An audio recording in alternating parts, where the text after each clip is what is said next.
This is the Grosse Ile Township Public Service Commission monthly meeting for October 14th. I'd like to call the meeting to order, and we will start with Pledge of Allegiance. I Pledge allegiance to the flag of the United States of America and to the republic for which it stands, one nation, under God, indivisible, with liberty and justice for all. Thank you. Next, we'll call the roll. Kostick is here.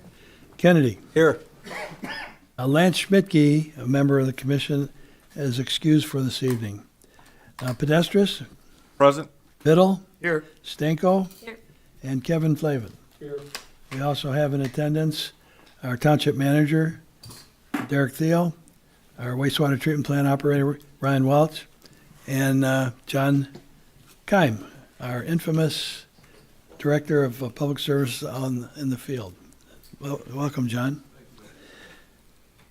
Next item, I'll entertain a motion to approve tonight's agenda. I'll make the motion to approve tonight's agenda. Support. Been supported by Kennedy. Any additions, ideas anybody has? If not, all in favor of approving the agenda indicate by saying aye. Aye. Opposed? The agenda is approved. There's nobody in the audience, no presentations tonight, and I don't see anybody in the audience to make comments. People are invited to attend our meeting if people are interested, so it's an open meeting.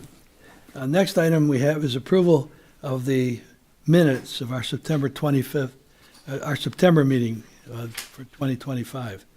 Everybody's had a chance to look at the minutes. I'll make a motion to approve the minutes as distributed. Is there support? Support. Stanko supported. Are there any corrections anybody sees? Omissions? Hearing none, all in favor indicate by saying aye. Aye. Opposed? The minutes are approved. Next, beginning at pages 10 through 13, we have bills that we traditionally look at every month. And I'll make a motion to approve the bills as distributed. And is there support? I will support. Support Biddle. And are there any questions of anybody? Look pretty customary. We're at our 6-month period of time. All in favor of approval of the bills indicate by saying aye. Aye. Aye. Opposition? The bills are approved as presented. Next, we have a statement of revenues and expenditures for the first 6 months of the fiscal year. This is an item we generally just receive and file. Are there any questions on the revenues and expenditures? I've looked at them and they all look consistent with the 6 months operations. Any comments, anybody? No, sir. Hearing none, we'll receive and file those. And finally, of our standard items, we have approval of the treasurer's report, which is on pages 18 and 19. Packet, or a thick packet. Thank you, Derek, for the thick packet. Do you have any comments you want to make, Kevin, since you're the treasurer? I'll entertain a motion to approve the treasurer's report. Do you want to support that? I second that. Flavin will support that. Do you have any comments on the treasurer's report, Kevin? Not at this time. Are there any questions by anybody? No, sir. My only comment on page 2 or page 18, it looks like we still have a lot of retainage in our road fund, which I'm sure you're going to start paying bills out of. Have you been receiving bills from the I know we got a late start. Yeah, I think we've received maybe 180,000 in invoices for the concrete work that we're doing. We haven't received an invoice yet for Elba, so that'll be that's a $300,000 project. And then, if you recall, our total amount for concrete road work was right around $500,000, and then we had that grant for the county, Right. Received from the county, which will be another $200,000 to $250,000, which we'll pay out and then we'll get reimbursed for. So Okay. there'll be a lot of money flowing out of this account in the next couple of months. Thank you. And with those comments, if there aren't any questions on the treasurer's report, all in favor of approval of the treasurer's report indicate by saying aye. Aye. Opposed? The treasurer's report's approved. So we got through those items. Next item is an action item. It's our wastewater treatment plant, the installation of a macerator. It's the rebuilding of our macerator, which is all known as a muffin monster. I will turn that over to Derek, you and Ryan for an explanation.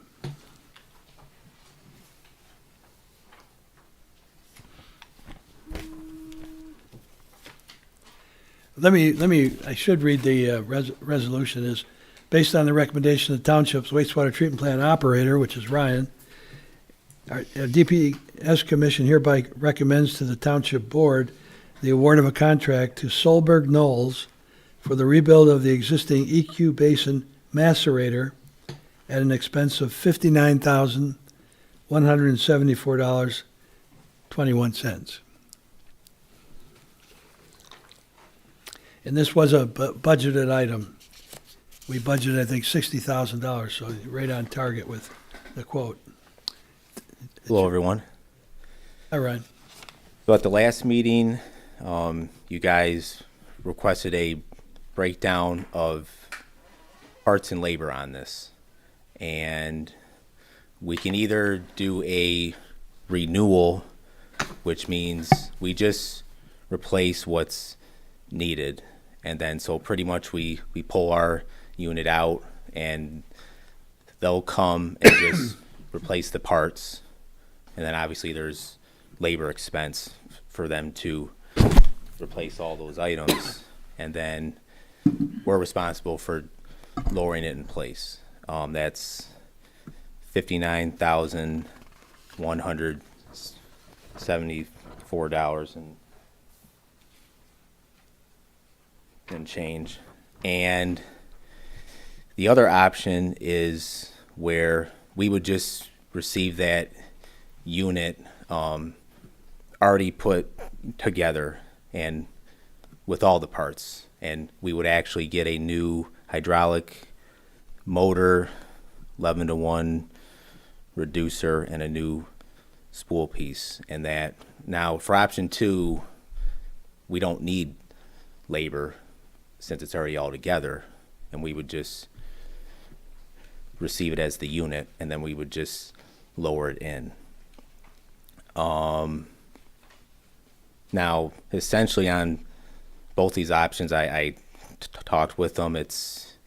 You're getting the same product and everything, and there's warranties on both options. In my opinion, with option 2, you're getting a new motor, reducer, and spool piece. Ours is good. It has low hours on it anyways, since it only has to run during high flow events, which is very minimal anyways.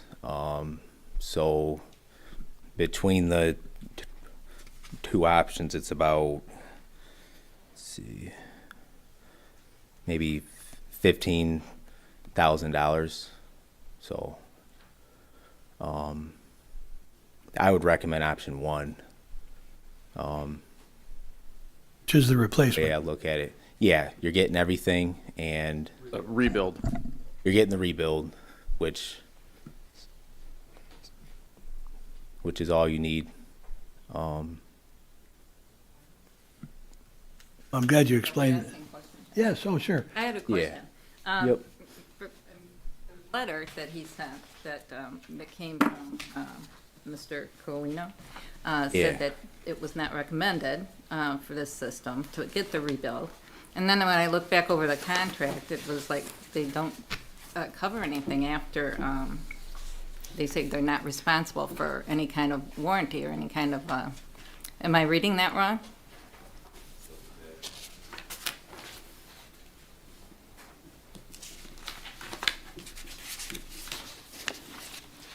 Well, what he meant with that is that if he took our current unit apart, like as it is, and then tried to put our unit back all together, he wouldn't recommend that, meaning everything, because some of the parts might not fit back together because steel over the years, it warps and stuff, and then it would actually cost more if they came and took everything apart, then only ordered what they thought we might need, and then they end up taking it all apart, and there's more that we would need. Then at that point, we would have to wait, and we wouldn't have a unit, that we could just lower in, so we wouldn't have a basin essentially. So that's what he meant with that. So rebuild and renew, which is option 1, is not the same thing. Okay. What we're getting with option 1 is the renewal, which is what they call that. I guess that's a little confusing. I guess I was wondering about the warranty, because it sounded like if you did the rebuild, they wouldn't cover anything after it was installed. I was told that we do get the warranty on either option, and I can, You'll reconfirm that? yeah, I will, yeah. Because that's what I was told, which matters a lot. Let's see where what's the other page? It was in that condition of sales that I saw that. That would be Oh, sheet that's 25? option 1. Linda? Yep.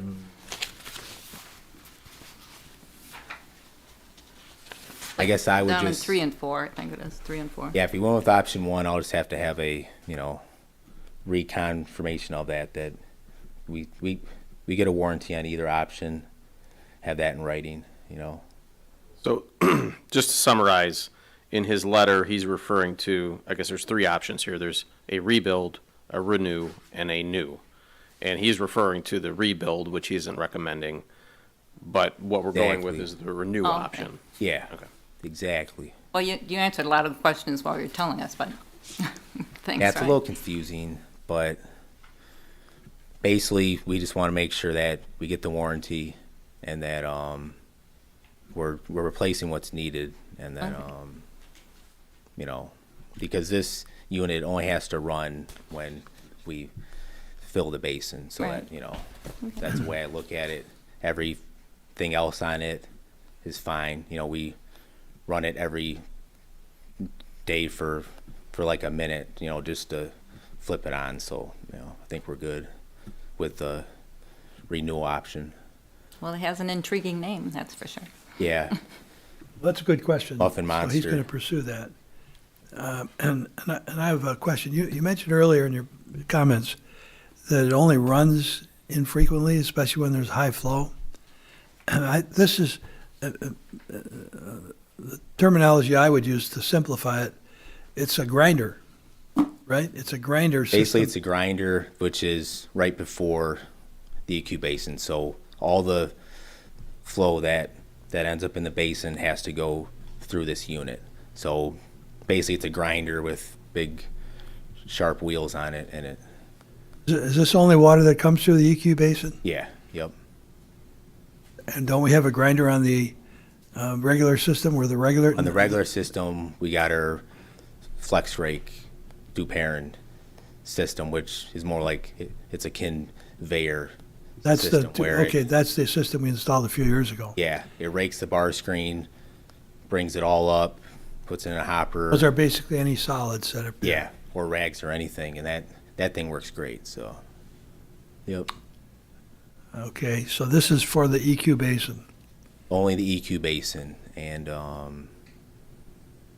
without this unit, we can't operate the basin. So, Okay, Yeah, that's- does everybody understand that? That, for that heavy flow period, okay. Yep. Okay, that's a good clarification.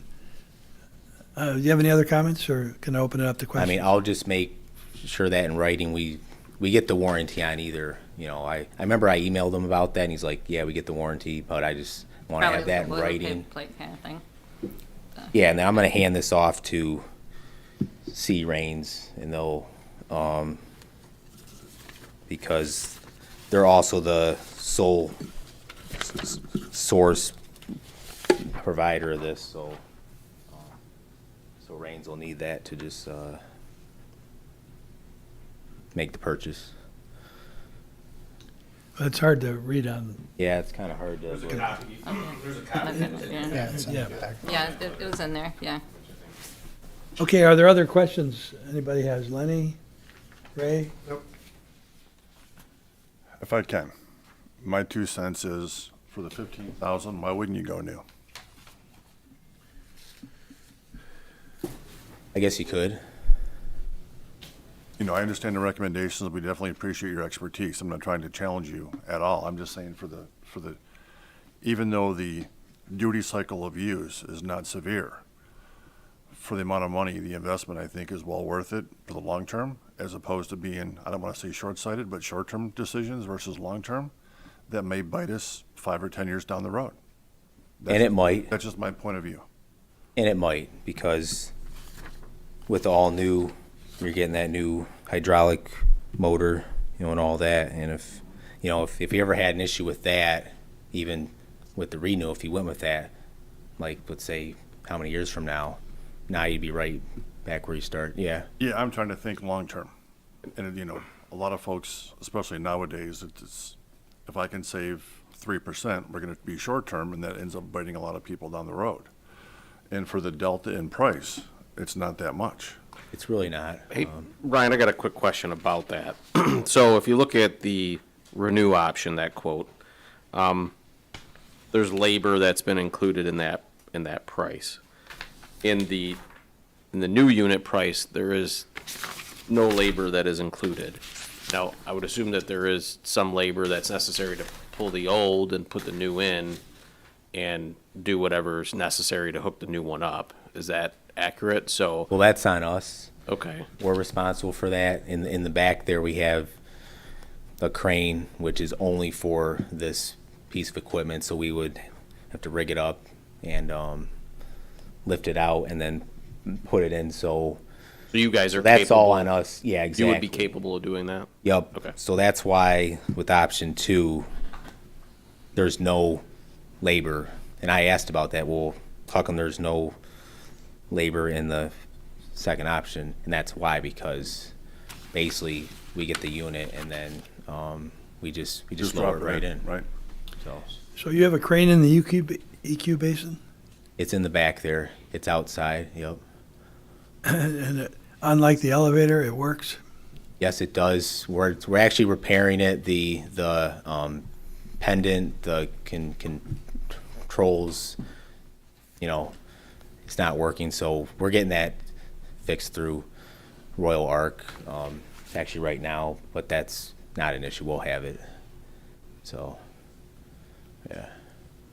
Well, what's your thought on buying new for 15,000, roughly more, or? I've got 2 other questions. Sure. Well, this is just a general question to the board. They seem to hedge the labor cost as possibly being in excess of what they've quoted. What page you looking at? The first page. That without, there's a risk that we'll have other problems that could impede reassembly without additional labor and parts not initially anticipated. So, I mean, I'm from that, I'm assuming that the quote for the rebuild is not necessarily firm. It could adjust somewhat. And I don't know how we should address that. Phil, can I just ask a question on that? When was the last time we had this unit pulled out and serviced? Has it 20 always been 20 in there years, since hasn't it? 2005? Never. Yeah, Yeah. 2005 was what Yep. it said. So to your point, Phil, it's a 20-year-old unit that's been there. Yep. There might be all kinds of different part Well, changes yeah, and and that designs. was gonna be, that leads into my next question. Yeah. Would be, are we just doing this in anticipation of possible problems, or have we had problems? No, we haven't had any problems. I looked at the unit and the teeth are worn. So, Okay. and that's when I noticed that, well, maybe we'll just replace those, the actual teeth.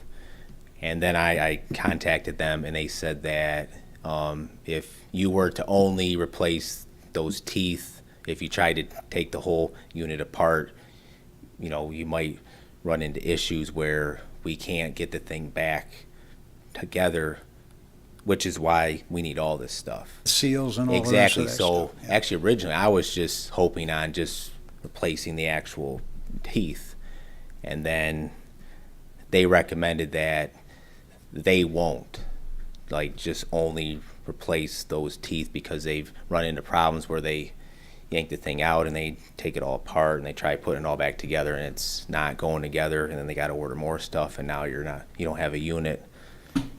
So that was, you know, strictly with them. We used to have these channel monsters actually in the plant before the DELETIONS, and I remember we tried to take one of them apart, but it's real hard to do. It's probably risky, so I wouldn't recommend it. Whether we could only buy the teeth, you know, and just see if we could do it ourselves, or we could hire that out. But I mean, it could possibly be done, but then you might run into other problems once whoever takes it all apart and then they try to put it together, you know. Another question, Ryan, do we have any idea how many hours this thing is run?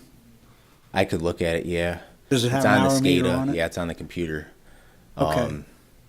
Because, I mean, hydraulic motors are pretty reliable. And that's the thing, and that in this unit is. I mean, it could, you know, hell, they probably last 50 years, these parts, or, you know, maybe longer. You know, so, but exact number of hours, I'm not really. It's probably not that many. Maybe. If we did have trouble with the motor, you could replace just the motor. Could, but then you'd have to pull it out again and just. You have to pull it out, take it apart and everything? You always could, yeah, and then you'd have to, you know, yank the thing out again, and you know, if we ever had issue with the motor. Now I'm not sure how much each of these parts cost because, you know, they didn't really supply each part like how much it's going to be, but it kind of seemed like Channel Monster is not really into that anymore, where they'll only replace certain parts. It's more of a risk on them, which is what I heard. So they just like kind of selling you everything because it's like an unknown, like, and then something else goes wrong and now you're, you know, okay, we got to pull it out again, you know. That's what I got off of it, but so I mean, in this, I mean, the unit works, you know. Mm-hmm. It's fine. I mean, it could probably go another how many years. I just, you know, it's just never had any work in all these years. I thought, well, we, you know, should probably look at it. No, the cutters are worn, though. Exactly. Which in reality, there's not lots of rags that are flowing into the basin. Usually it's just rainwater. So, I mean, over those years, it just wears at them. So, but maybe I could look into that, of just only replacing the teeth, and then we could always just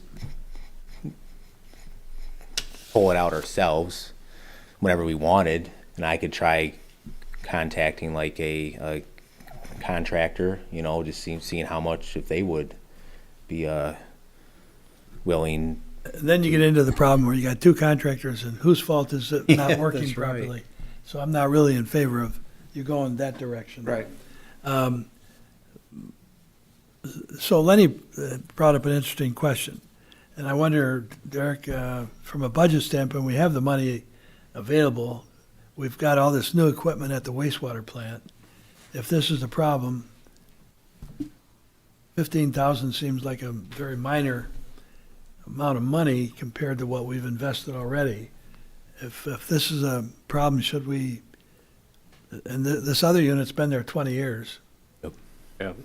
But it does function right now, right? I mean, it's not like it has failed. Oh, no. What you're It runs looking for great. is a refreshment and, replacing of various components on it to, keep it running the way that it has been. It's not like it's a failed unit, right? No, it has oil in it that gets changed so many years in the hydraulic part. It's basically, and there's a motor on that, the gearbox, but I mean, it's,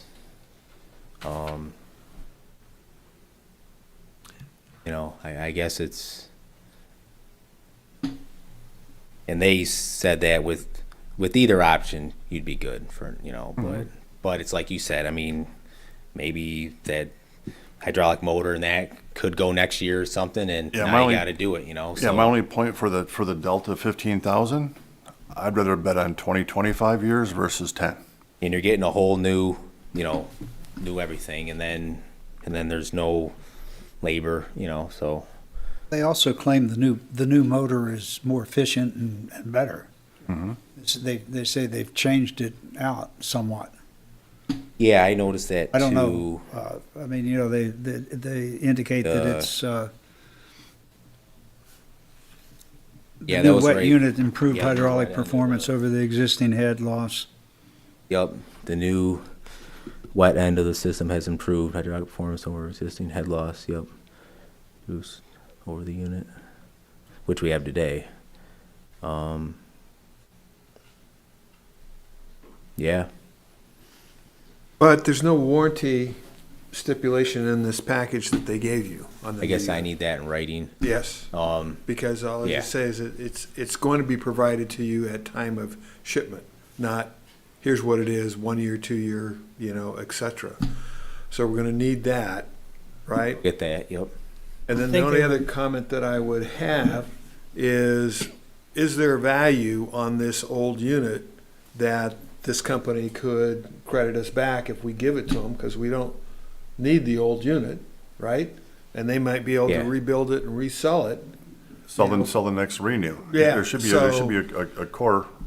Yeah, so, is that worth $5,000, $6,000, $10,000, type of thing to help defer some of the cost of a new unit? I could ask that. He basically just said that with option 2, you'd have extras, so you'd have an extra hydraulic motor. But it's like you said, I could ask them if they could, if Right. that's value on our end, Well, and I think what we've Yeah. kind of gone through everything here, Ryan, is that the unit probably doesn't run very often, right? The old one's been there for 20 years. This one will probably, if we did buy the new one, Yep. it's probably going to be there for at least 20 or 30 years, right? So we Yep. probably never, ever use the old one, right? It's going No, to just I take would up say you probably space won't. and everything else like that. So if we could get them to give us some sort of a credit back that's worthy to help reduce the cost of the new one, I think that's, that would be a good approach, Good and getting a warranty on it as well. Good idea. I don't have a problem asking that. And, the way this works out is even if we ordered it now, it would be how many weeks, and it would probably be middle of the winter that we'd be out there lowering it in. So, if we wait another month on this, I'll make sure about the warranty, and I'll ask that on option, 2, if we could get something back. And then, if we have this in the spring, or we can wait a few months on this. It's not like a, burning thing we have to I do. see, Kevin, you were going to ask a question. I think some of the questions, what's the lead time in getting the new equipment? Or It says 10 10 to to 12 12 weeks. weeks. 10 to 12 on both. I believe Okay. it's all, there's no And tariffs on any of this. I Okay. think And this it's is- already here This is the only unit in the wastewater treatment in the plant. facility, and it's like for like. It'll be the exact same, Muffin Monster Yeah, so that's why I just said, 10 to 12 weeks. for you know, both of them. we don't want to buy something totally different because this has worked great, you know. Is there any other, just out of the curiosity, is there any other technology that could take that might interim if this one breaks down and would buy us some time between machines or units? Well, we like what we have in the plant, the Duperin flex rake, but then that's not going to be, that would be, That would be that was really $1 million. costly. So no, I would say this is what you want to have. Okay.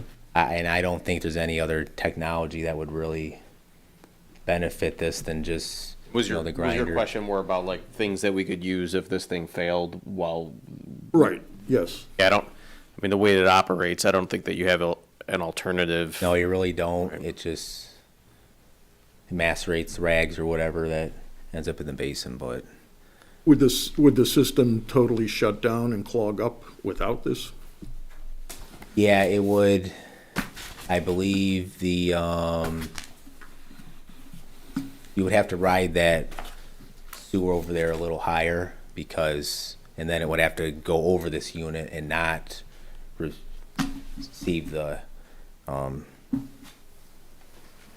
treatment, and then yeah, you'd run into problems where you might get rags in the basin, and you know we don't want that. So yeah, yeah. So you have to have this, has to be working.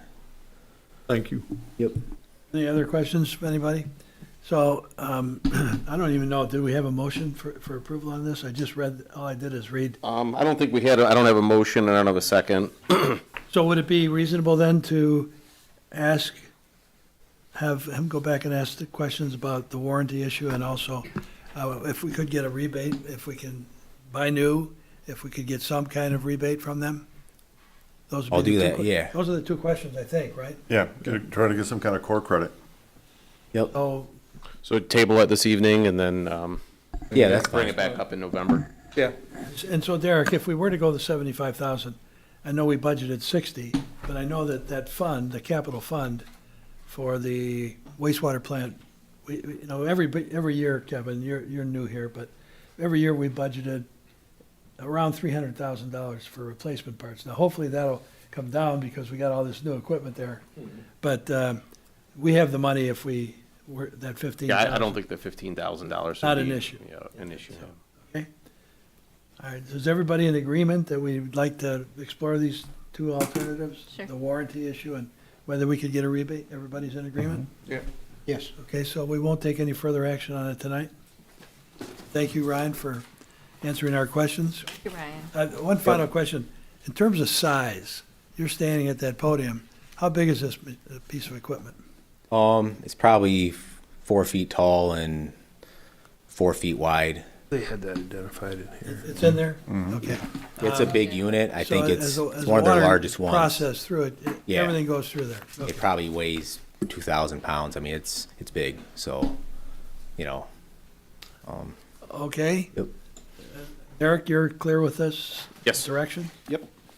Okay, Ryan, thank you very much on that. There's your. Thank you, We'll sir. just It's almost 6 feet. Yeah, it's almost 6 feet high. and 6 feet high? A little over 4 feet wide. All right, so we'll move on from that topic.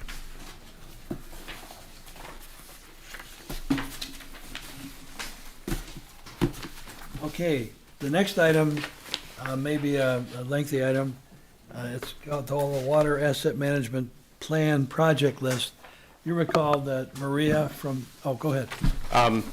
Mr. Chairman, if I might ask, would you mind if we moved up the project status report in the agenda to go over any work going on over the wastewater treatment plant? It might dovetail well into the conversation we just had. Sure. And that way we can get Ryan out of here for the evening. Sure. Yeah. Okay, I'll let you pick it up. So if you refer to page number 53 of the packet, that is our project status report. Between Ryan, John, and myself, I think we can go over some of this. The MS4 permit is our stormwater work, or stormwater permit. I don't know if I've updated the DPS Commission at previous meetings, but we did have a MS4 audit that was conducted by the state of Michigan about a month or so ago. So the state came in, reviewed all of our records, and then they toured our various facilities that are included in our MS4 permit. So that's any township facility that has a stormwater drainage system that goes to the river. We did end up getting feedback from the state. There are about eight or so items that they wanted us to follow up with them on, which we've completed more than half of that already. Yeah, we have a response that's due, I believe, by the end of October to them, and we'll be in full compliance with all of that. So the inspection went well. Thanks to John and his crew for maintaining good maintenance records of our stormwater systems. But just want to let you know that that audit took place, and we have correspondence that has to go back to the state about it by the end of the month. Hey, thank you. Yep. The sewer system cleaning process, they have completed phase one. They're reviewing the files for phase one right now. Phase two is scheduled to be completed by the end of the calendar year, although it has not started yet. So the vendor has a lot of work that they have to do between now and the end of December. So hopefully that'll start here in the next week or two. John, do you have any other updates on that? Yeah, they're ready to roll to bring in an additional crew in as well. Okay. All right. Sewer rehab, DVM is the contractor that was awarded that bid. They are working right now on manhole structures and lining of those. Sanitary lining will start this month, end of this month, and run through the wintertime. There was some additional work they were going to be able to do just because of some of the unit pricing, the way it worked out under the bid. I think there was another, did you hear about this? Maybe 10 or so additional structures that we're going to be able to line. So that's good news for us, but that's ongoing. And the lining will probably be a much obviously bigger project. The manhole structure is less intrusive. The lining will be getting a hold of residents about the work happening in and around their homes. So that is in process. Eric, on that issue with the manholes, some of us might be interested in when they complete a lining project in a manhole.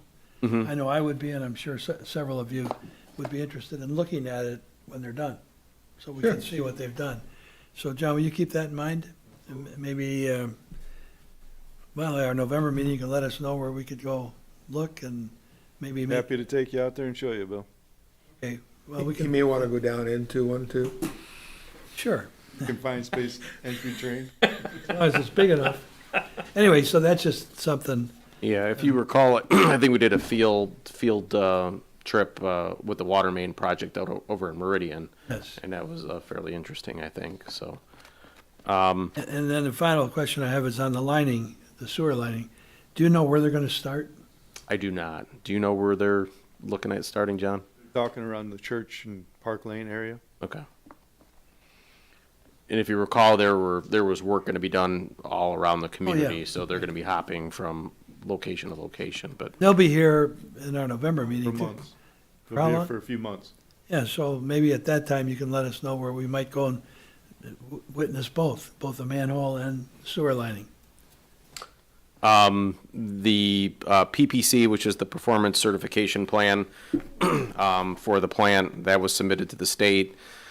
We had a phone call with them with regards to that plan about 2-3 weeks ago because there was some concern that if the PPC wasn't completed before the deadline for the ACO work, that the state was going to give us a hard time about that. But if you recall, we had issues with our influent and our effluent meters over at the plant, so we couldn't certify the plant, the new work that was done through the PPC completion. So during that call with the state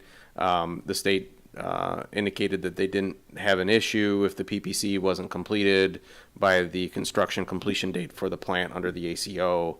So that's good news for us. So there won't be a non-compliance issue. We're going to have the time that's necessary to complete the PPC work. we need time to be able to accumulate data.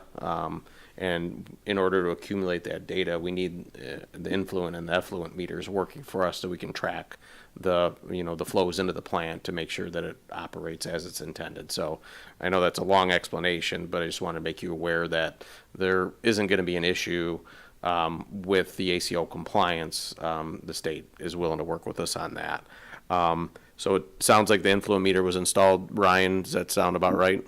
Yeah, it was last week, and it works great. So flows are about 1 million a day right now, which is right because it's been no rain. So now we have a flow meter, so we can. Right, yeah. Yeah. So like Derek said, the influent one's in, and the effluent one we're working on with sea rains right now. Looking at just replacing the same kind, and then I've reached out to Veolia at Sea Rain's request to see if Veolia could maybe purchase the meter for us, because Veolia gets big discounts on meters and other things.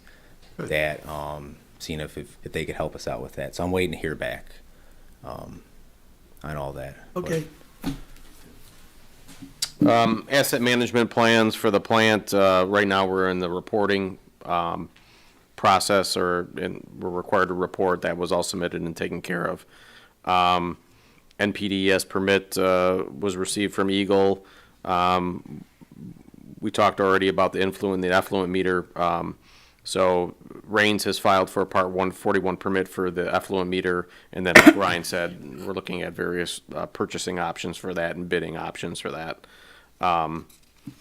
The construction work for the filter, November 10th, it says. Sounds like the equipment was delivered at the plant. You guys have it housed there. Monroe has it right now. Okay. Plumbing and heating, so. That's the Yep. vendor that'll be doing the installation. We're going to be talking about the water asset management plan this evening. Rains is applying for an Eagle permit for the water main relocation at Elba Island Bridge.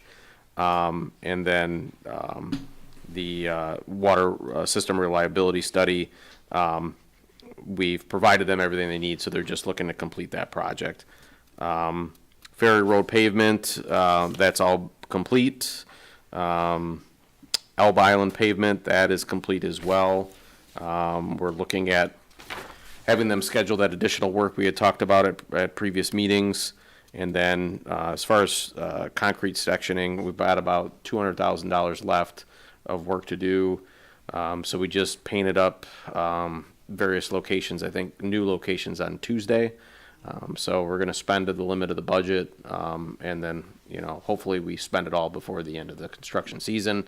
But they'll be moving towards the middle of the island probably in the next week or so, right around the Park Lane area. They're going to be doing sectioning and joints in that area. So that's the next area that they're going to be working. And Derek, going back to the paving issue, you said you're going to consider additional work. I know we gave up on the Swan Island Drive. Will you explain later where that additional work's going to be when we talk about Again. roads? Yep. Okay. So that concludes the projects Okay. report. Lesser questions. I have one. How's the HVAC conditioning working? It's actually running right now, and heat is working. Okay. We've had it on for almost a week now. Okay. So it's kind of exactly what we suspected, which is why it worked from last November all the way up until when we needed air. And we had our power study, and UIS data contact, there's an engineer that they work with. I don't know if you can see that there, from CTC Engineering. He was at the plant about a week ago.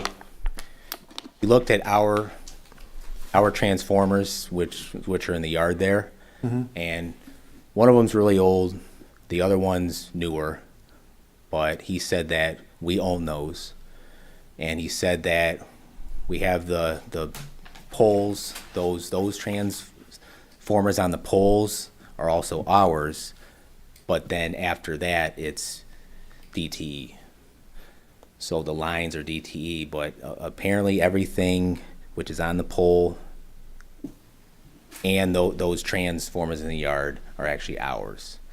So he took the power study report, which is all this. It's lots of graphs on all the voltages, over that Right. 2-week period.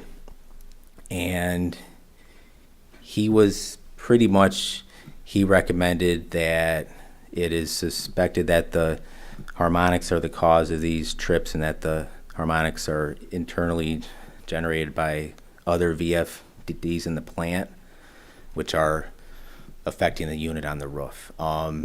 He basically said, and UIS did, that DTE, it's probably not going to yield much by making them,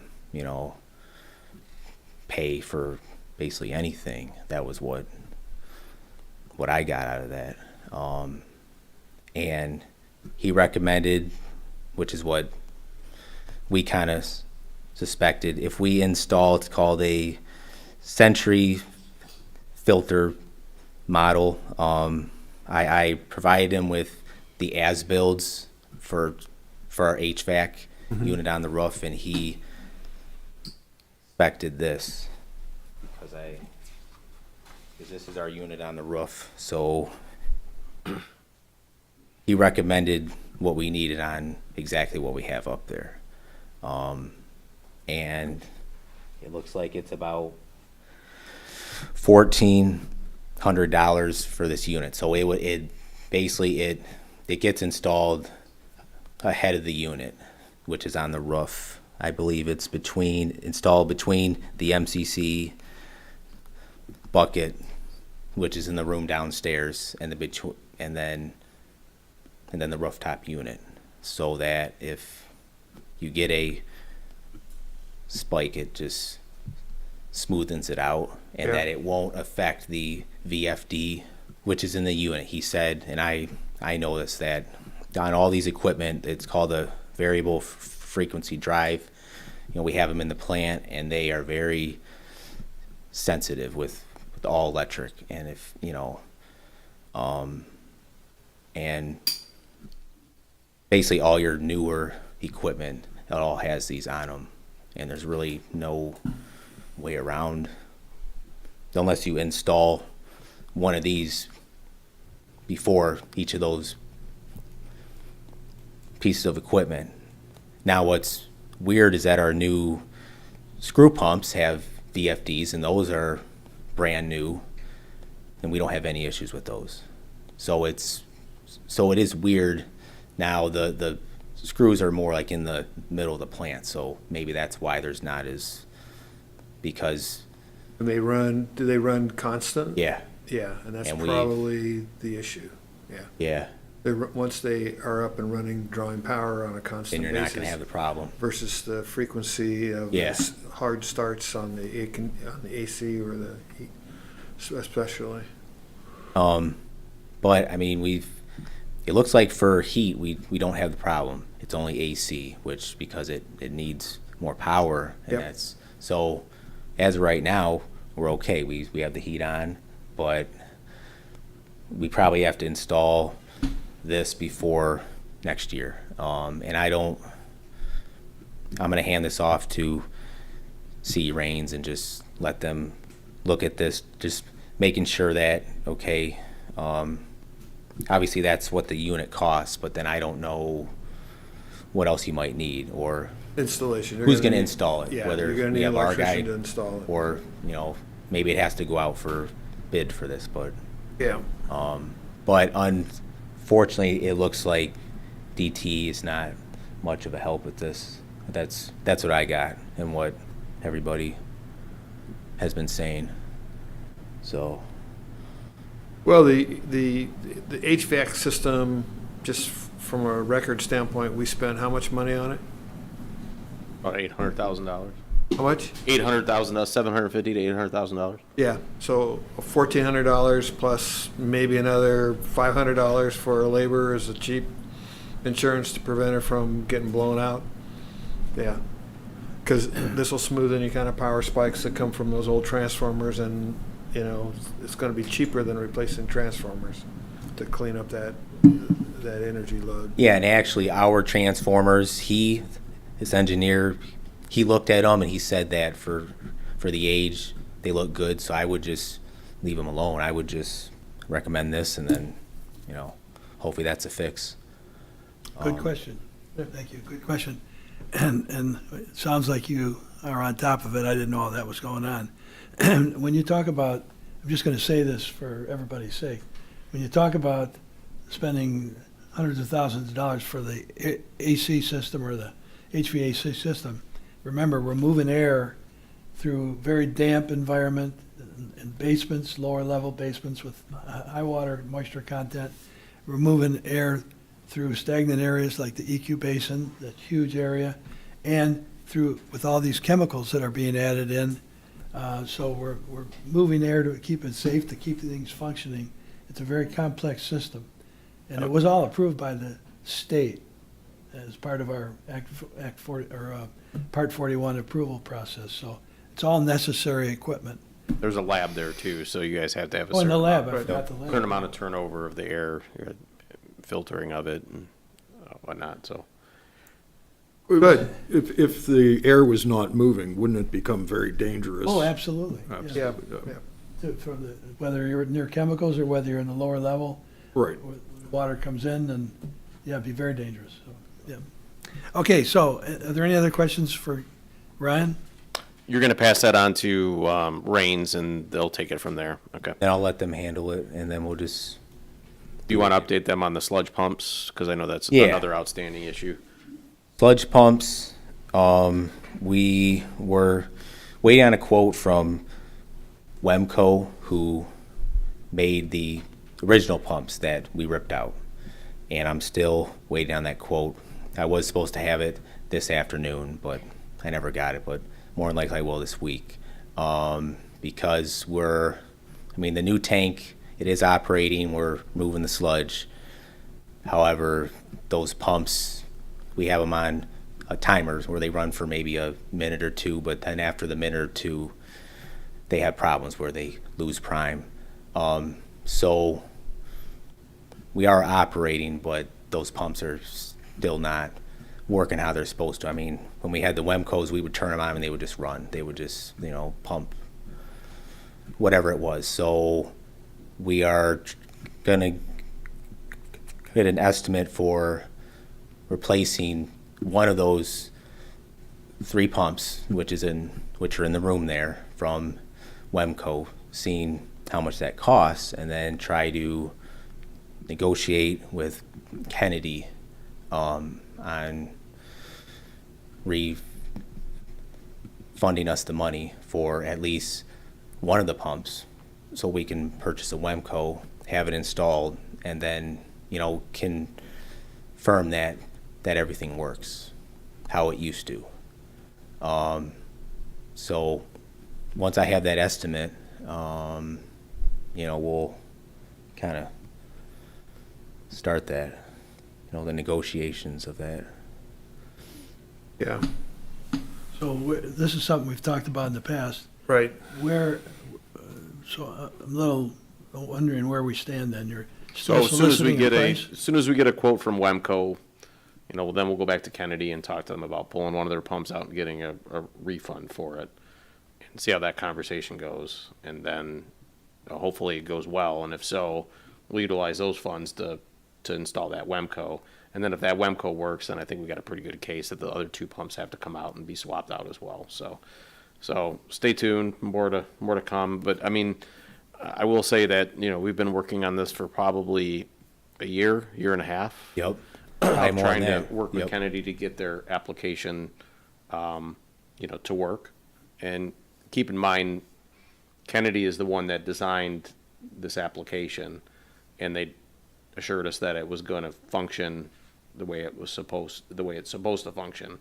So really, from our stance, it's on them that their design did not work, right? Right. And their application, or their pumps in our application don't function the way that they're supposed to. And to their credit, they've been working to try to resolve it on their dime. But unfortunately, it's not. And we've got a situation where we have critical pieces of equipment over there that need to function for the proper operation of the plant. And so, they need to resolve this with us. So we're just waiting on a little bit more information to take the next step.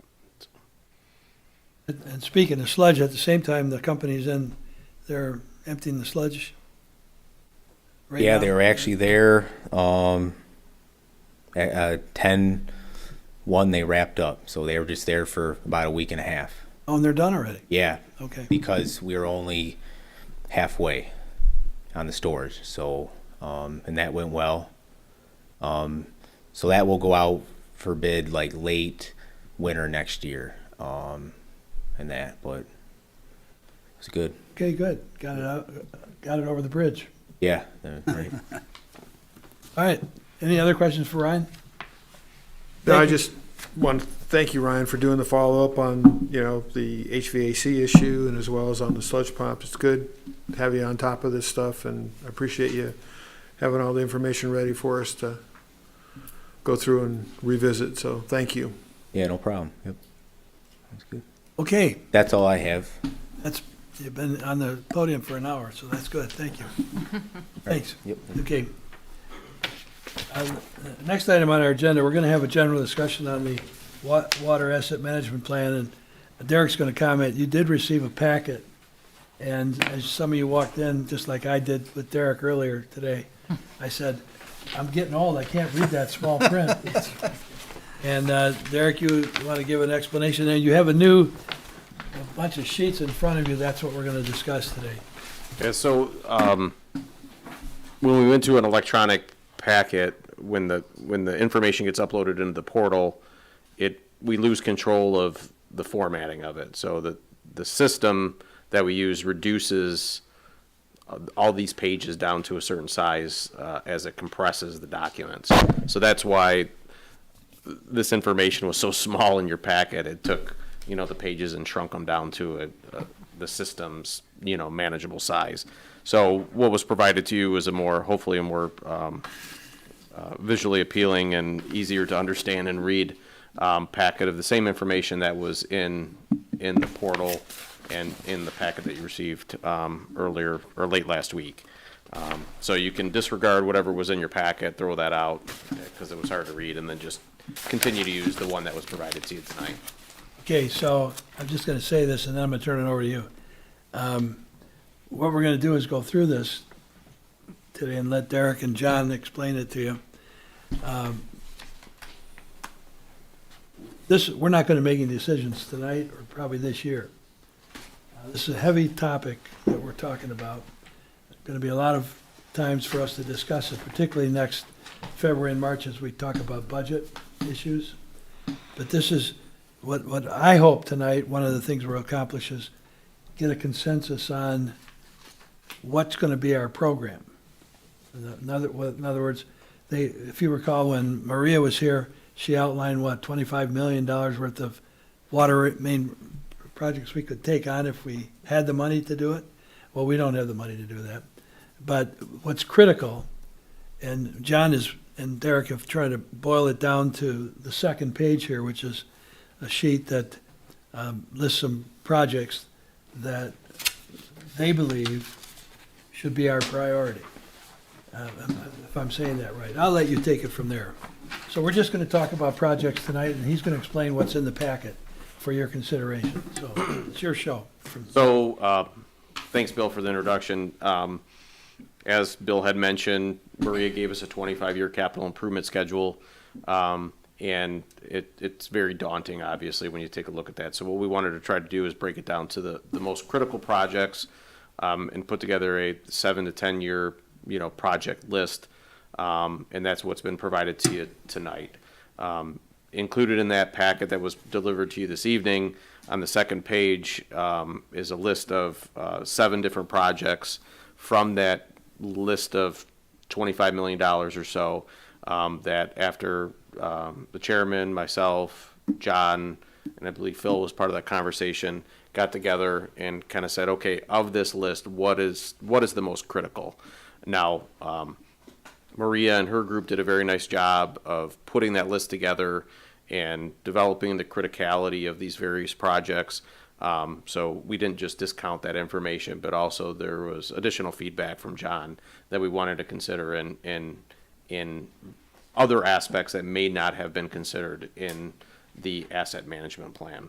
So the packet that's been provided for you is something that we would want you to bring to each meeting as we go through this conversation, because it has some critical components in there, critical information about, the age of the water mains, the condition of the water mains, the size of the water mains, what they service, what they, how they function in the system, so that you have that information at your fingertips as we have these conversations.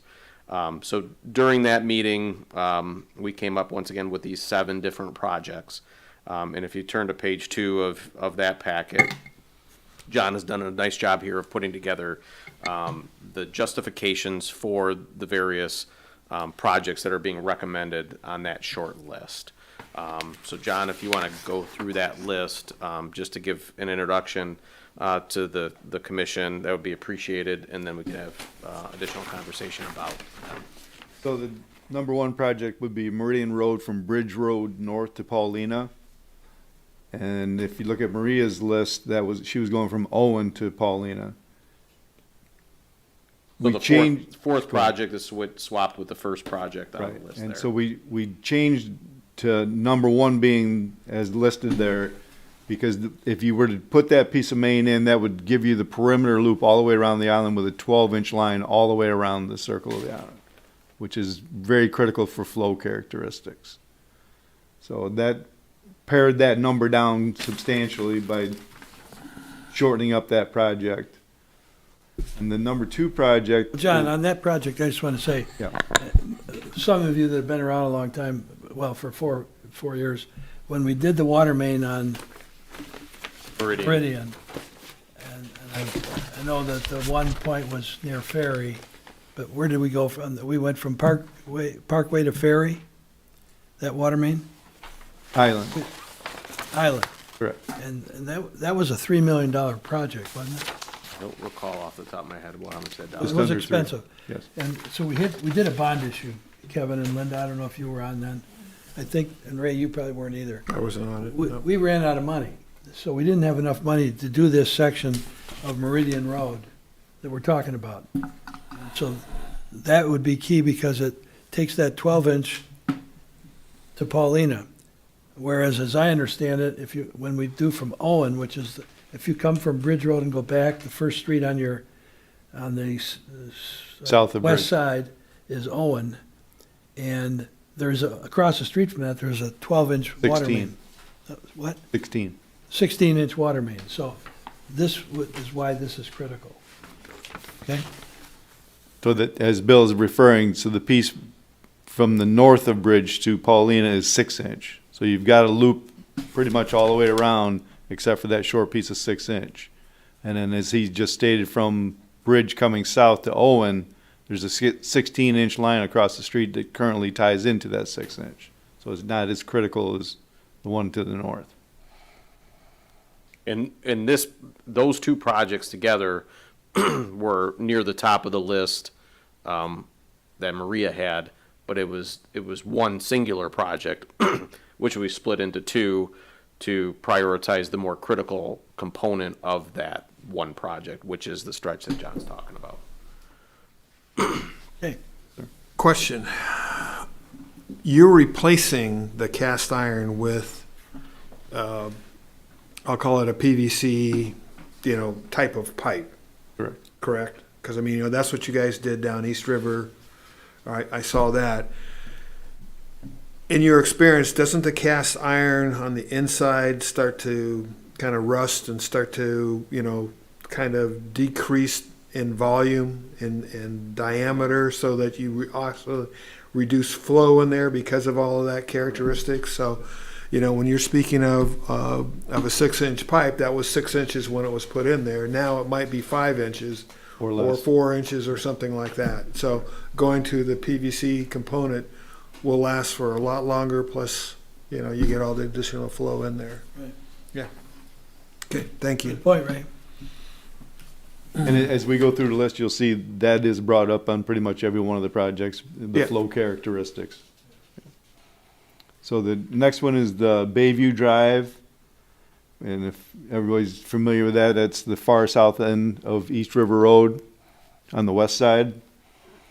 There's currently an 8-inch cast iron main there that we have numerous water main breaks on every year.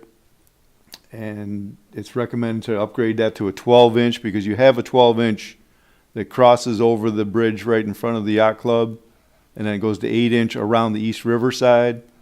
So you can make that loop all the way around with, again, better flow characteristics.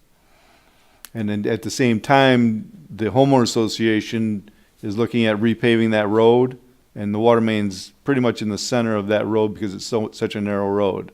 So we could have a cost savings if we partnered with them and did the water main at the same time. And just to reiterate, the East River side was replaced 20 years ago, 10 years ago. 10 years ago. So meanwhile, the Airport Bay side was not. So that's why that's a priority item for the reasons that John had mentioned. Now, everybody's familiar with that location, that you go over the bridge to the Grosse Hill Yacht Club, at the very end, very south end of East River Road, and Bayside runs straight. To go on, continue on East River, it takes a curve to the left. Everybody familiar with that? Mm-hmm. I know Lenny is with the fire department, but, okay, so I just wanted to make sure you're all up on that. So essentially, we got one project now on the north side of town and one on the south side. Okay, continue, John. So the number 3 suggestion is White Owl Lane, Meridian Road to the west where it dead ends. It's currently a 6-inch main, which does not have the flow characteristics that are recommended by the reliability study. So by updating that, we would also remove 16 lead service lines that are on that stretch of street. And we're currently doing 4 of them this month. And we can talk about that later, but it would be a good time to go ahead and do that water main while we're doing these. It would be a cost savings if we could do the water main and the services at the same time instead of going back and doing them later. So that's just a suggestion. Yeah, so each one of those lead service lines are anywhere between $3,000 and $7,000, depending upon Correct. the complexity, the material, things. I'm sorry, not necessarily the material, but the distance for the run and where it comes into the house and whatnot. So, you know, if you did those service lines when you did the main, you know, if you got $70,000 worth of lead service lines that you need to replace anyways, you know, your cost should be less if you did them when you did the water main in that area, is what the thinking is. The 4th one would be the rest of the section on Meridian coming south from Bridge Road to Owen. And again, that's currently tied on to the 16-inch line, and we do have a few breaks there occasionally, but the flow characteristics are standard at this time. And the number 5 is the Douglas right-of-way, which is the rear easement of Drozile Parkway. So when they built that road, Douglas right-of-way is where the water main is, but that road was never installed. That's why everybody's on Drozile Parkway.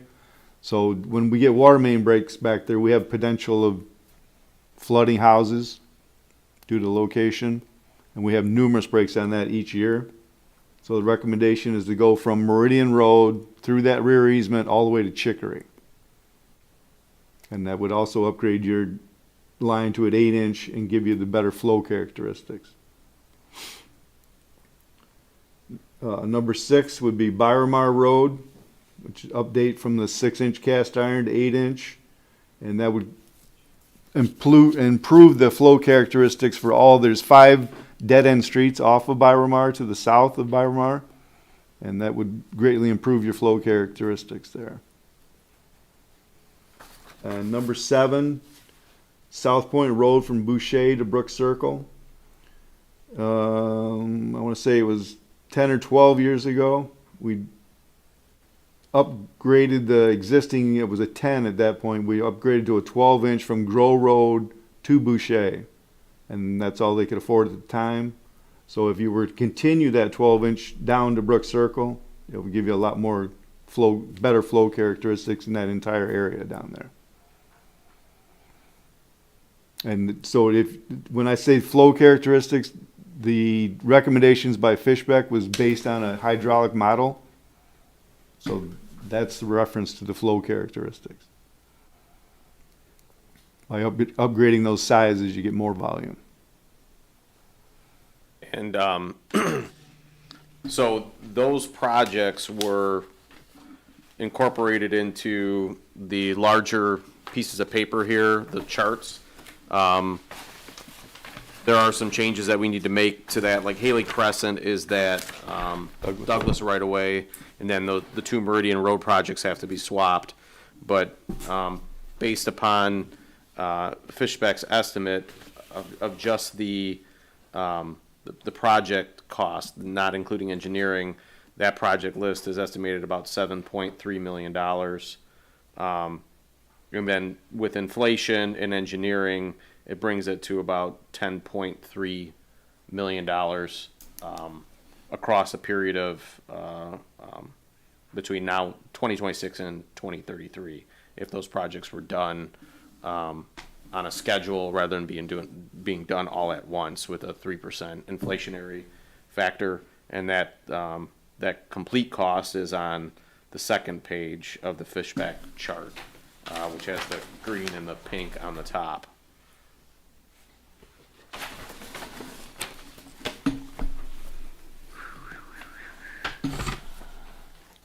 So, and I know we don't want to get too deep into conversation tonight, but about financing, included in that packet is additional information about bonding expense, if loans were taken out to fund the project, various interest rates are anticipated on the chart that Bazinski put together with different bonding types, whether it's a capital improvement bond or a revenue bond, different durations of the bond, different interest rates, and then annual payments and total interest expense.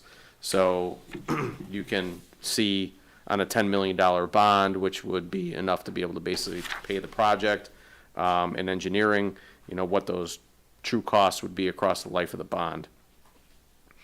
If you go to the next page, following that Bazinski report, you have a schedule of bond expiration. So we have, I think, 3 or 4 existing water improvement bonds that are on the books.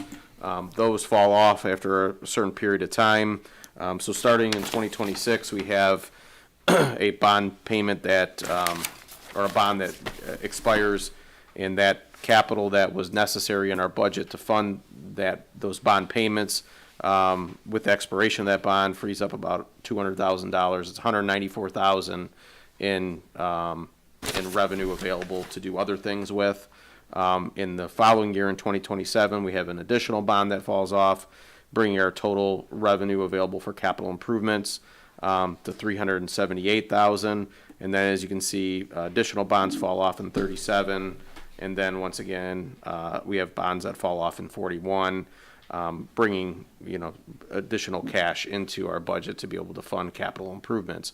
So eventually, I think we'll get to the point where we'll hopefully come to a consensus about what makes the most amount of sense, either generating revenue through our budget to fund projects as we go, or to borrow and then pay for projects through bonding, which obviously then we incur the expense of the interest for that. So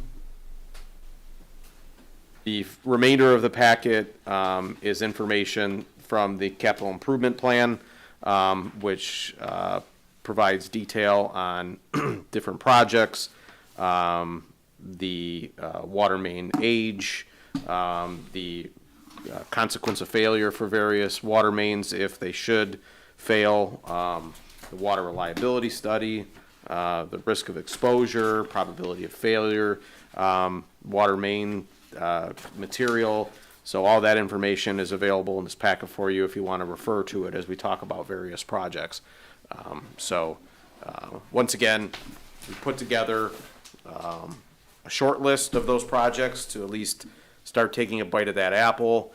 I think that project list would take us through 7 to 10 years if it was worked on a cash basis. If we decided to bond, those would be the projects that we would bond in year one, and then obviously pay for over 20 to 25 years. So, Bill, if you want to add anything further, or John? Well, John, a lot of this has to do with your experience with water main breaks as well. Yes, sir. When you dig up a pipe for a water main break, as Ray suggested, sometimes a 50-year-old pipe has so much, I'm going to call it Tuberculation. calcium or rust built up on the Tuberculation. what is it called? Tuberculation. Tuberculation built up on the inside of the pipe that it once was a 6-inch pipe, now it's a 4-inch pipe. So that's an issue.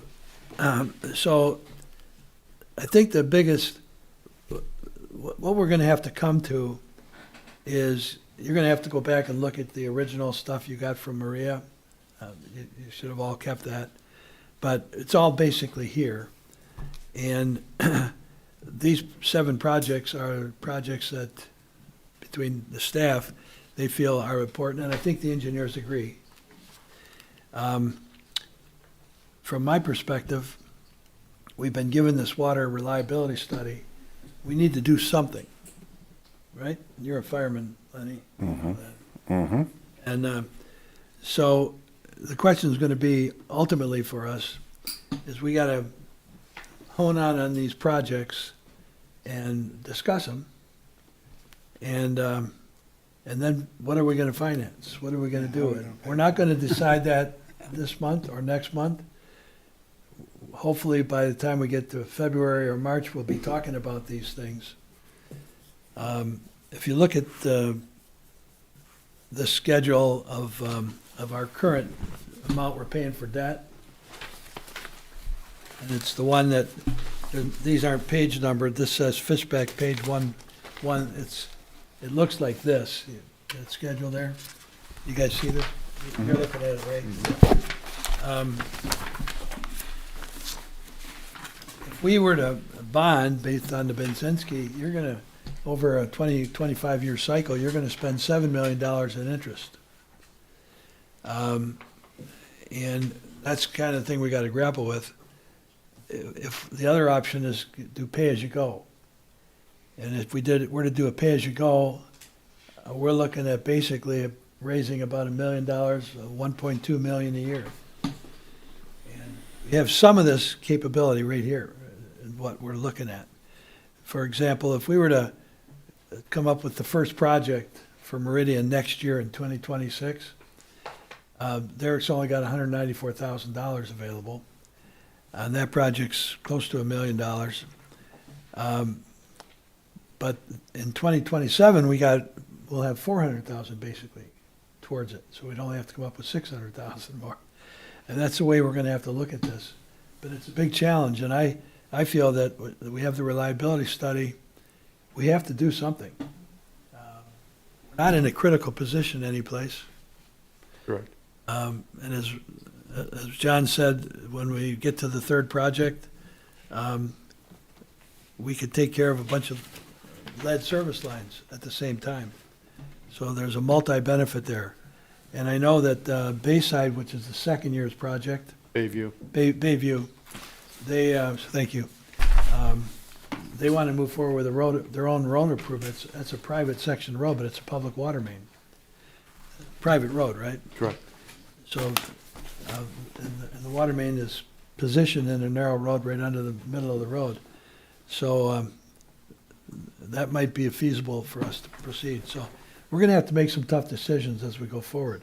But I think we have an obligation to the system to do something. We just can't sit back and say we're not going to do anything. And I want to add, My own opinion. I'm going to solicit your opinions as well. You know, I trust John's judgment. Nobody knows the system better than him. I asked him, you know, in your opinion, is there anything on this project list that needs to be done tomorrow? And his answer was no. I mean, the system's in pretty good shape. You know, we're cleaning some stuff up, we're increasing flows, we're replacing some 6-inch that, you know, should be replaced. But, you know, I think that is a strong argument for bonding if you have things that need to be done now where you're willing to take on the cost of interest, you know, to satisfy an immediate need. But there's nothing on this list that says, hey, it needs to be done tomorrow. It's absolutely critical, which I think factors heavily into the way I think about things anyways. And I wanted to make sure you're aware of, you know, what he had mentioned on that project list, how he feels about it. So, and I don't know if you want to add anything to that, John, but. I'd just like to say, you know, that Les had pushed for that #1 project for 40 years as being critical for flow characteristics. It's still flowing, and we fix a few main breaks a year so you can save up your money and do it when it's cost effective. Derek, I guess my question to you is, based on all your work that you did with the toll bridge, can we boil this down to a metric of what, if we did bond $5 million, $6 million, what that relates to as far as a, you know, impact to the households on the island from a tax base? I mean, is that going to be, you know, X amount of mills per, you know? I think the idea would be not necessarily generating the revenue through millages, but generating it through rates. So, you know, being an enterprise fund, we have the ability to, you know, charge for the services, the cost of providing it, which includes capital needs. So I think the focus would be more on, you know, what would it mean for the rate structure, and what would it cost the average household, you know, in their water bills, you know, to fund the plan that we come up with. Okay.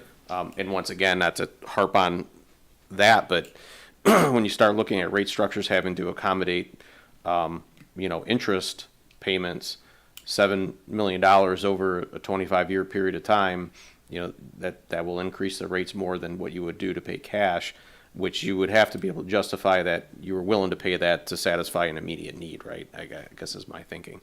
But yeah, definitely, and the chairman and I and John had talked about, you know, you're going to need that information. What does it mean, you know, to the water rates if we need X number of dollars to finance this plan? And, you know, that will be our goal, to get that TSC and know what we're looking at here, so. And we're not there yet financially. Right. One of the things we could look at is what is our recent track record as far as number of water main breaks? We go back a few years, we had a ton of water main breaks, and we were spending $250,000 on water main repairs. Last year, I don't know what we spent. The record will show, but I bet you we could pick up $100,000 from what we were spending then. But this will have to be studied as part of our budget process. But we want to keep talking about this as we go forward. And so I'd like to have you think about what other information you need. So we've given you a list of projects. We got to get more details on the projects and put a package together. And eventually, Kevin, it's going to go to the township board, whatever our recommendation is, how we're going to implement something. And I'm thinking this is months away. It could be 6 months away. Who knows? Maybe not. But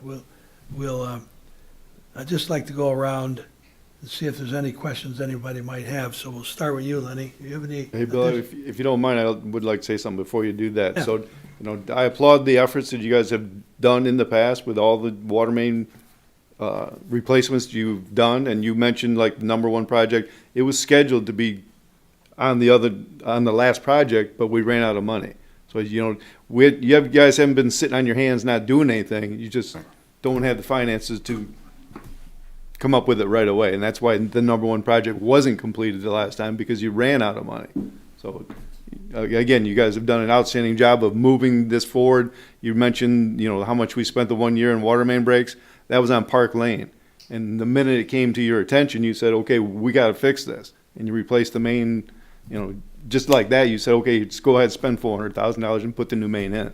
I think So, when I first arrived 5 years ago, however long ago it was, 5, 6 years ago, whatever it was, I think that the budget for water main breaks and restoration was right around $400 to $450,000 a year, something like that. We're down now closer to $200,000, maybe even a little bit less than that, and that's not because of any work that was done in the past 5 years. It's all the work you guys did before I ever got here, where that budget number was what you had traditionally experienced. But I've been able to reduce that every year in the budget just simply because we experience far less expense in those line items, 50% less than what had been years ago. So yeah, right, exactly to your point. And that frees up capital to be able to do capital improvement work in your budget, right? So, you save a little bit of money, you can put it back into capital repairs because you're not dealing with, those water main breaks in your budget, so. I think Phil will recall that I'm glad you mentioned that in the past, maybe Lenny, you were involved. But 10 years ago, when we did the reliability study, Duncan Murdoch the fire chief came before us and said, you gotta close the 12-inch line, complete the 12-inch loop on East River Road, and you're familiar with that, and on West River Road, and you're familiar with that. And we did that. And that was a big deal, and I think at that time, the costs were a lot less per linear foot of pipe.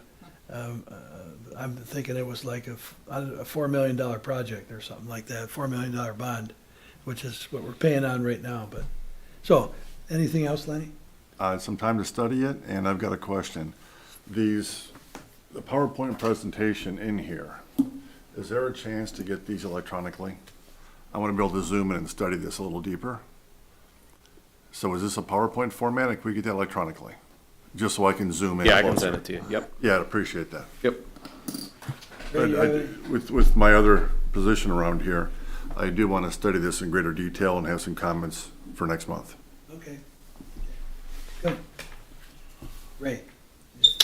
The only thing I want to address, and it's on the agenda for later, is the whole lead service line issue.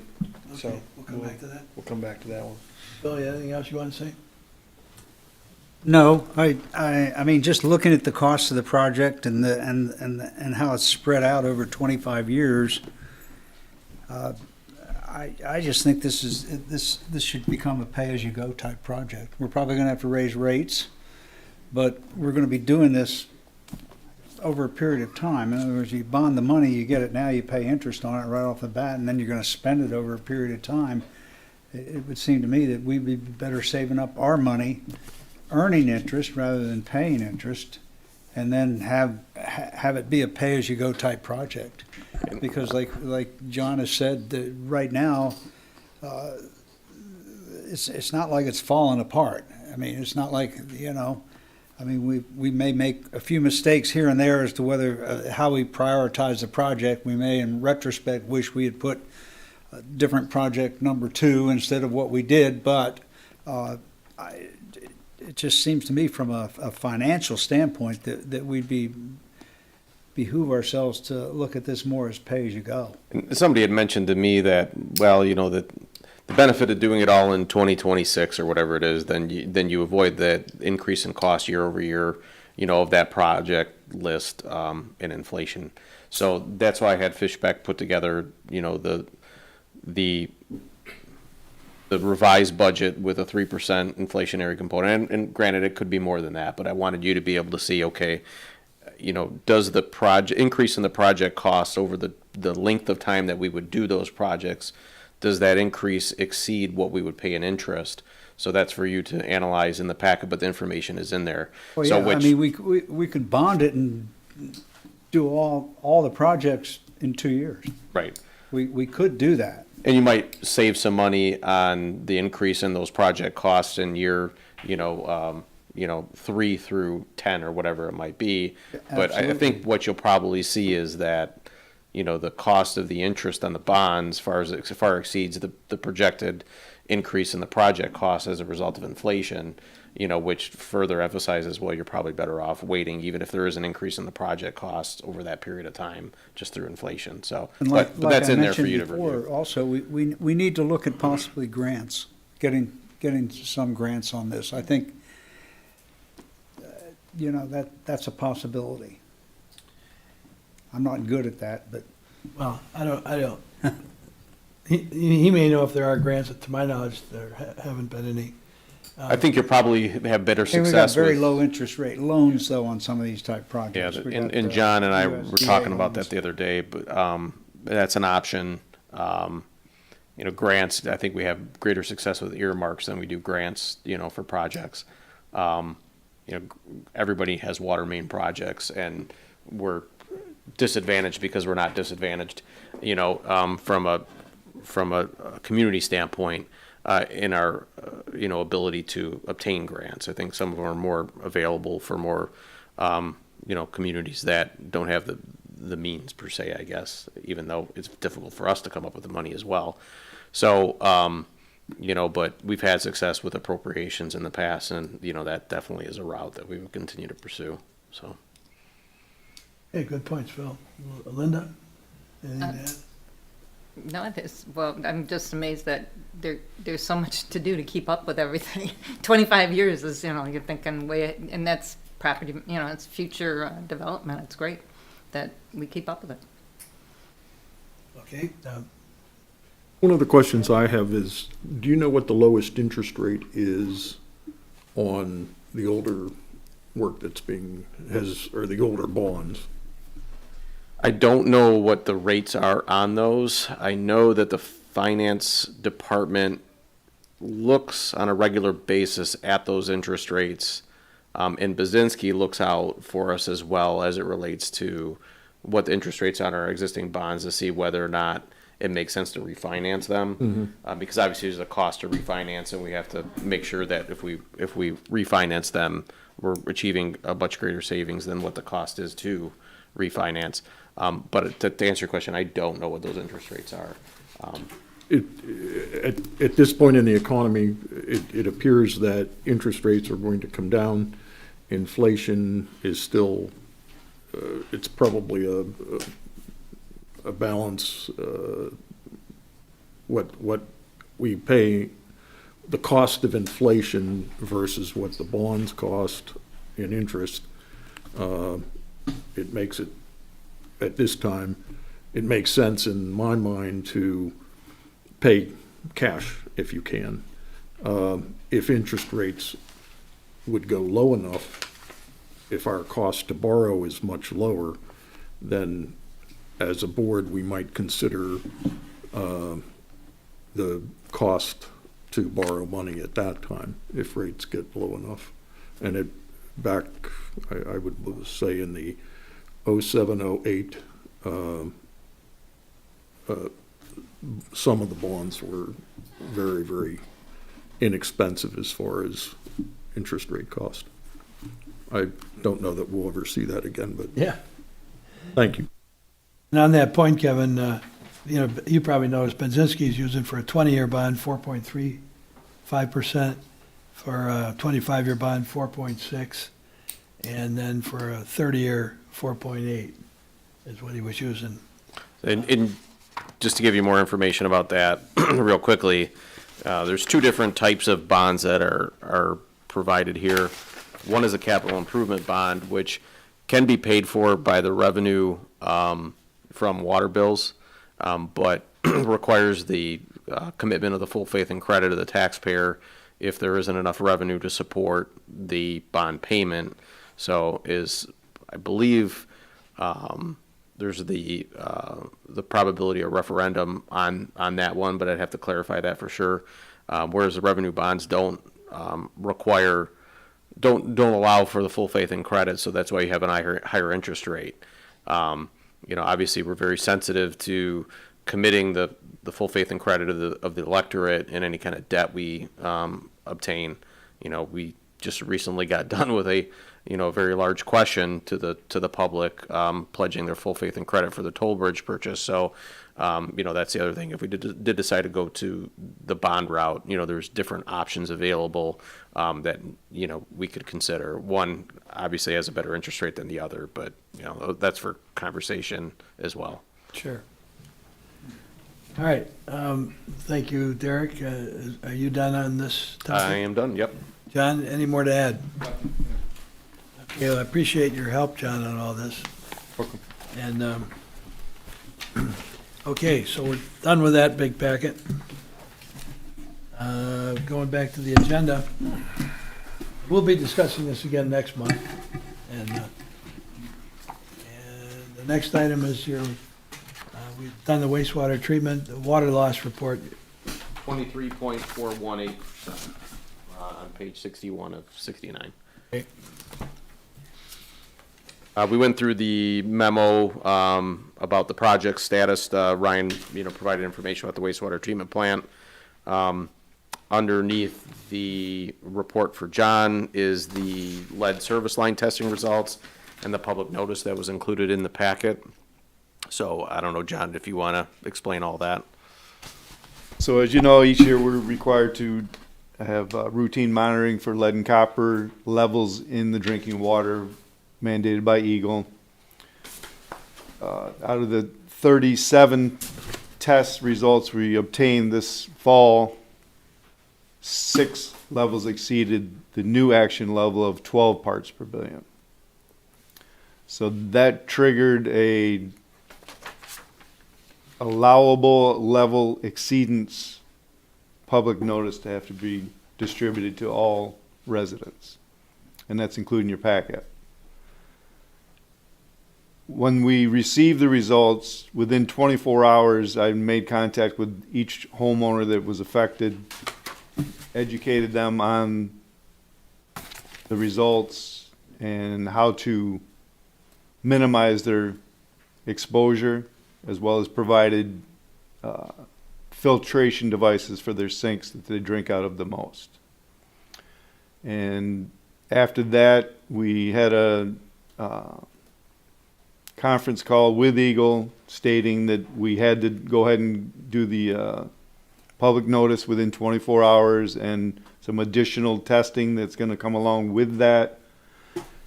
We're currently on what's called reduced monitoring schedule, and we've been on there for 20 years because our levels weren't exceeding the 90th percentile for the allowable level, which we did exceed this year. So for the last 20 years, we've tested 30 different residents. Now we have to test 60 residents twice a year for the next year. If those results come back lower than the allowable limit, then we can go back to reduced monitoring. So we just quadrupled our cost for testing. And that was part of the recommendation of the Whitehall water main. The sooner we get rid of all those, the better off we're going to be. And those 6 will be out of the ground before the end of this month. And I'm doing a couple additionals because they're right next to each other. And just so everybody knows, in 2027, the level's being lowered to 10 parts per billion. So we've got a couple on that borderline that we're going to go ahead and take them out as well, just to head that off. That's right. With the increase in the testing requirements, I think I need to talk with John and the chairman about this, but part of our issue is participation and compliance. You're trying to get 60 people to pull a water sample from their house is not easy, and to get them to do it correctly is not easy either. So what we will probably come to you with is a recommendation to provide some sort of incentive to those homeowners to participate, which is not uncommon for communities to do so. A $25, payment or whatever Credit on their water bill. Credit on their water bill, something like that, to get them to be incentivized to participate. Because what we would like to do is actually get participation from all of those homes that have lead service lines, though they're considered to be tier one, residences that have a lead service line that's been identified. And with the removal of the 6 or 7 that you're doing, we'll only have probably 27, something like that left. So, so that would be our goal. And then we'd have to find another, whatever it is, 33 to be able to round out the 60. But that's got to occur every 6 months. Beginning January 1st. Yeah. So. And you would probably disperse that across the whole island to make sure that you're Well, there's hitting. criteria that you have to meet, and that criteria begins with any copper that was installed prior to 1988, because the solder used prior to that time had Had lead. So, again, it's And the you have criteria. and you They have to meet records. all that criteria the Eagles states that makes them eligible to be in the testing program. So as Derek just stated, we're going to, and I did this past 6 months or this year with the testing, is focus strictly on the lead. I went to every single house. I've been, some of these houses I've been to 7 times trying to get these people to participate. So I got as many as the lead participants as I could this time, and I think I had 21 out of the 37. My issue is that this is it's a health issue. It's starting right now to surface as a perception that we are aware of a problem, but we are not acting fast enough as a community to remove it. It's got the Flint water crisis thing that's very prevalent in everyone's mind. And, it is my belief that we should seriously remove all of these lines as quickly as possible. All right? I mean, that's really collectively our job to protect the community. And I mean, this is a real potential health issue if something goes wrong. And I was talking to Bill earlier, and I'll ask you the question, John, and that is, we don't know what's changed. We don't know the quality of the water I'm suspecting that we are getting in from the Great Lakes Water Authority. I don't know if we test the incoming water levels and we actually measure what the metrics are of any kind of chemical treatments that they have been putting in there or not. That's a question. Do we test that? Yes, we do. And Okay. just to make you aware of it and make the public aware of it, a lot of it has to do with the lower level, acceptable level, to the 12 parts per billion. Of what the So- state has. Correct. Yeah, it used to be 15, they lowered it to 12 because of the Flint crisis. And then Great Lakes Water Authority, who we purchase our water from, about 6 to 8 months ago, knew that this was going to be an issue, and they increased the amount of chemical they put in there, which is orthophosphate. It makes an eggshell coating on the inside of those pipes to keep that lead and or copper from leaching in. So they knew that it was coming, and they bumped up the amount of chemical they're adding at the treatment plant. So it's really out of our hands. Yeah, we can monitor what levels they're at, but it's really on them to be able to adjust that accordingly. And we actually contract with GLWA. They come in and they test our water, Correct. to make sure that the downstream product, once it gets to Grozeal, is within compliance. So, and there's 7 of those sites, and this building is one of them, How often do we test that? monthly. Monthly. And you, John, you also mentioned, when did they take the lead out of the 1988. 80? Okay. So any houses built after 1988 would not have the lead solder.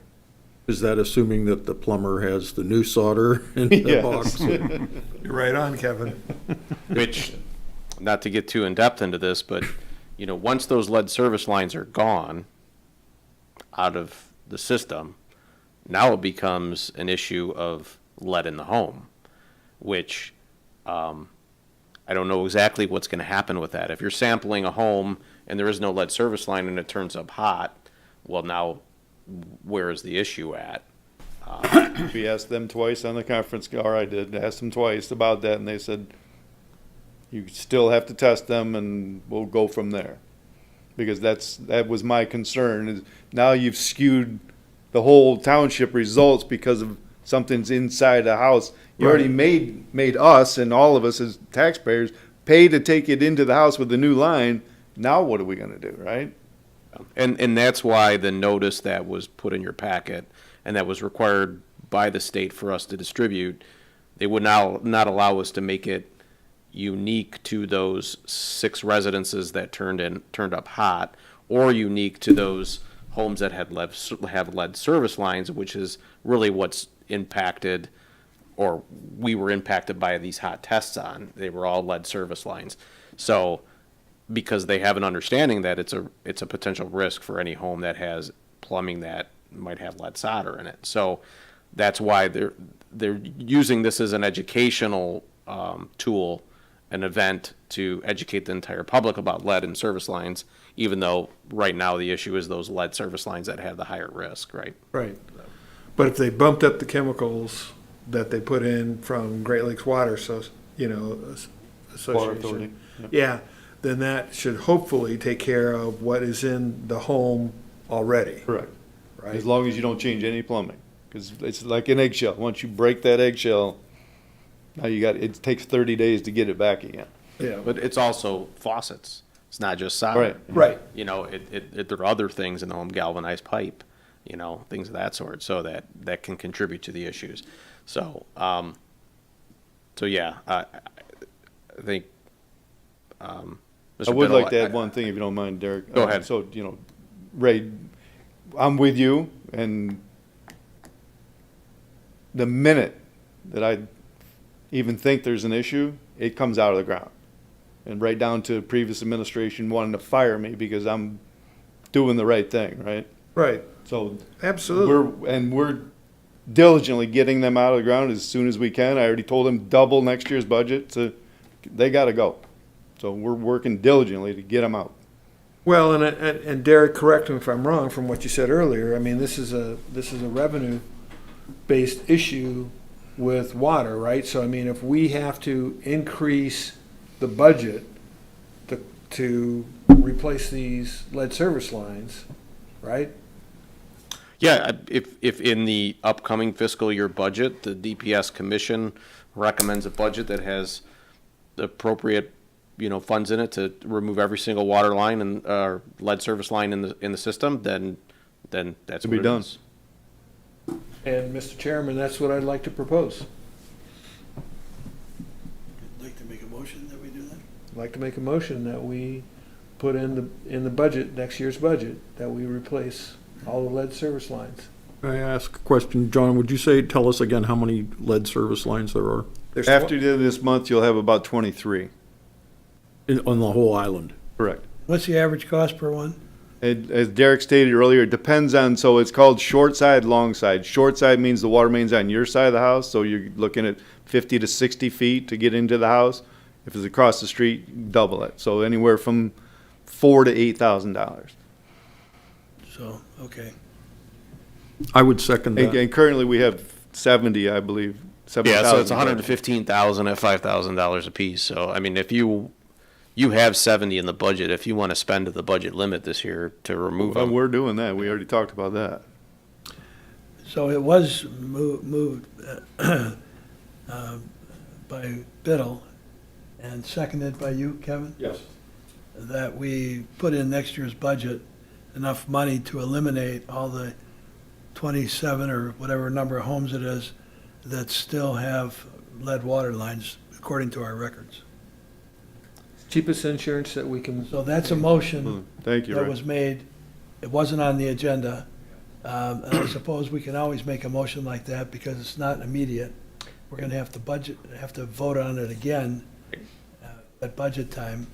And just for any residents that are watching, what the commission is doing is going above and beyond what is actually required by the state.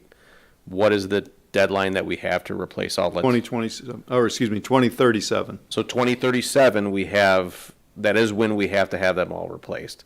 So, if you guys undertook that, it'd be 12 years ahead of whatever the. Well, and of course, we're requirement. not like Detroit or like Flint. Very true. A lot of the older communities have a lot more Right. lead water lines. So we're in a position where we can do it, and I will mention this, that it was already mentioned a bit, but we have records, every time a tap was made into the water line, what material was used. Correct. And John and his staff have researched those records to come up with these 33 or so. Actually, the state mandated last year by September 22nd, we had to have it to them to verify those. So we had a company come in, pothole down, there's a vacuum down, looked at the lines, took pictures of them, here you go. And we received a grant for that, if you remember, that was a $20,000 grant to do that work. Right. So, And thank you, Kevin, for seconding that. I think that's an outstanding. So the issue is that, I'm gonna add a word to it if it's okay with you. It's a motion and a support that we look at replacing that we consider in next year's budget. How's that? Is that an acceptable word, consider? No. No. No, No, we will. we will. It's the So we- cheapest insurance that we'll ever pay, guys, because all someone's gotta do is come up with a problem Right. and trace it back to us. Okay, that we will include in next year's budget replacement of all the remaining lead service lines in our community that we know about. Correct. Okay, Absolutely. Call it. okay, call the question, if there's, Call the vote. question. All Call in the vote. favor, indicate by saying aye. Aye. Aye. So the motion passed. Thank you. Okay. Thank you. And thank you for doing what you've been doing, John, to Welcome. eliminate that in our community.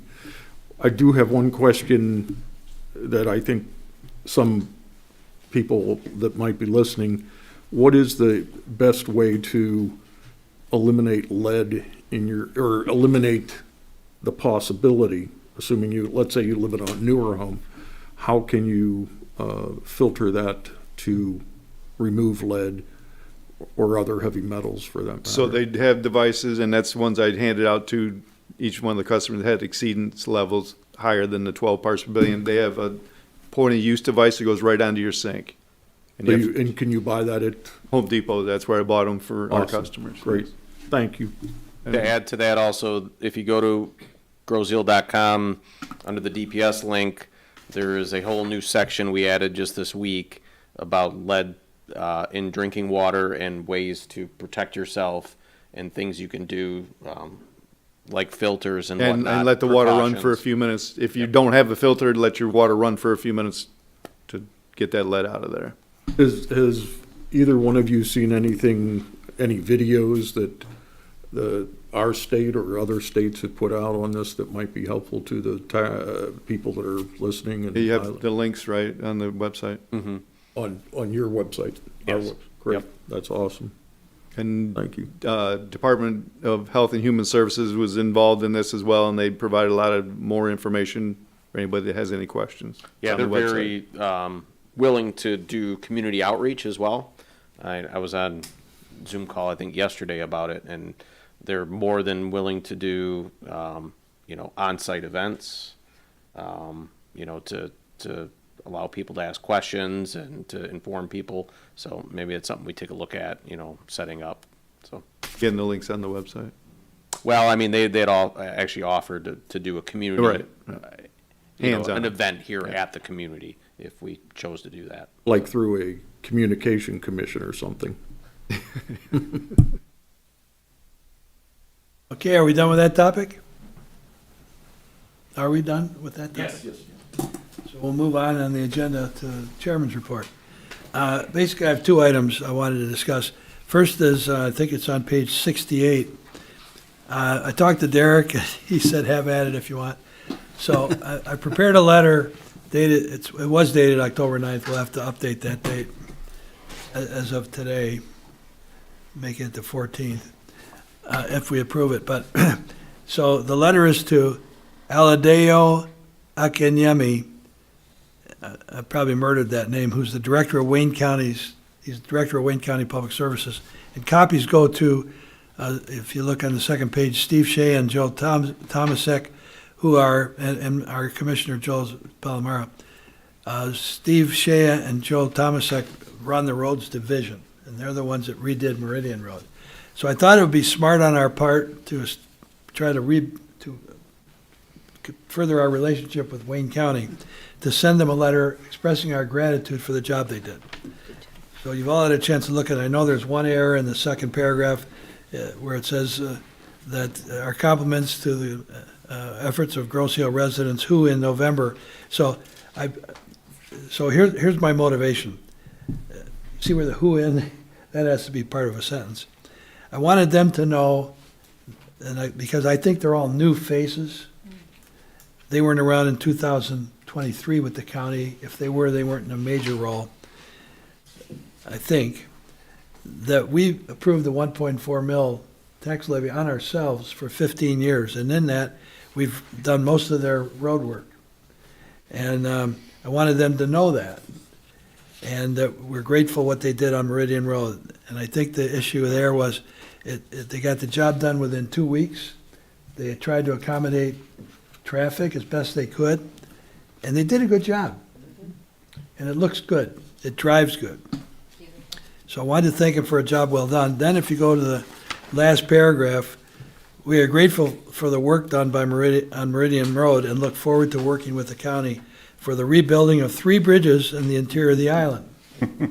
Then I get into the mention that both Elba and Swan Island, that they're the only access points those bridges are to those islands.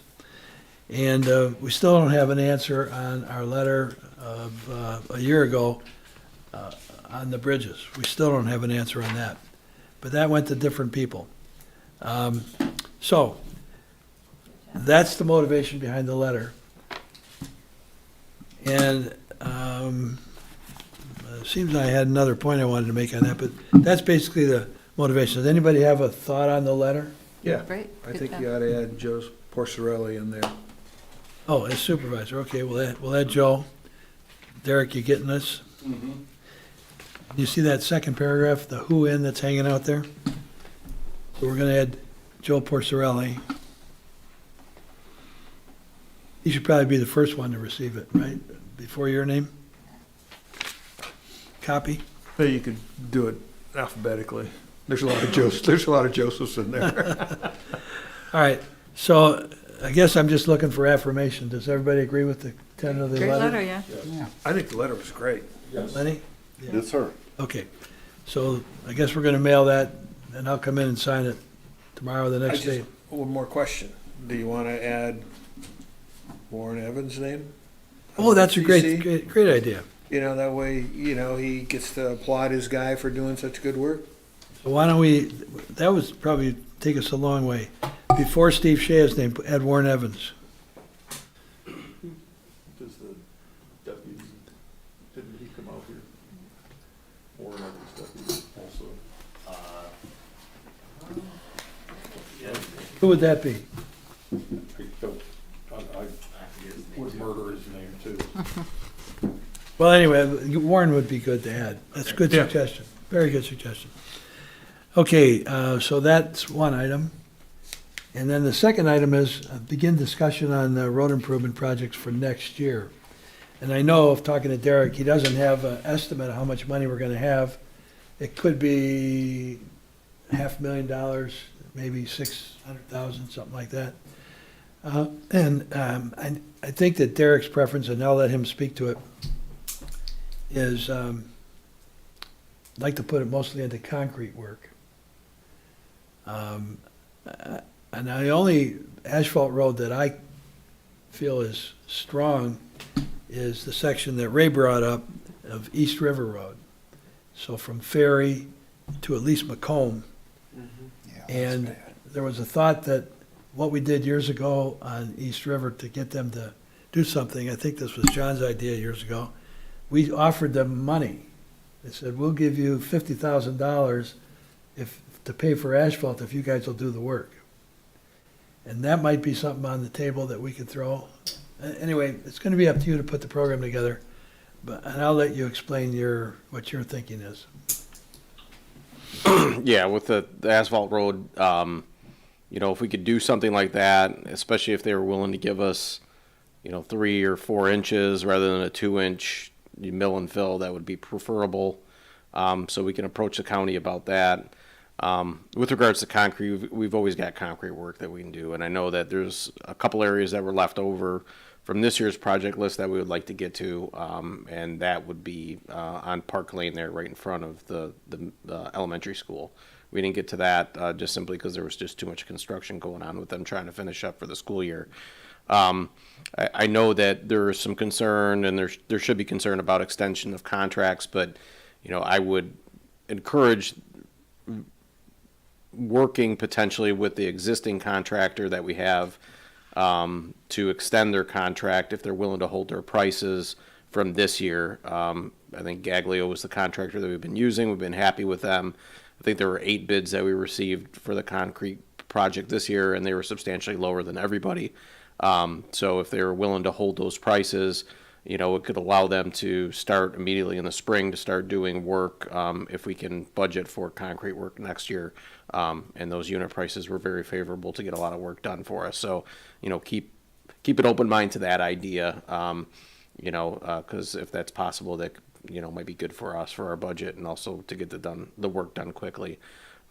So those would be the thoughts, approach the county about East River Road, and then do concrete again next year with the money that we would have available in the budget. And then we usually have about $100,000 coming over from road maintenance. So we would need to talk about what you would want to do with that. This year, we're spending majority of that on crack sealing. And that's a very attractive program because it prolongs pavement. And we've got more work, as far as crack sealing goes, than we have money available this year for, especially with the concrete roads. So we've got a long list of concrete roads that we would like to do additional crack sealing on, even beyond this year. We wanted to talk a little bit about the remaining asphalt work for this year. We went ahead and removed the Swan Island intersection from the project list. And we're going to do the intersection of East River Road and Parkway, about 300 feet back from that.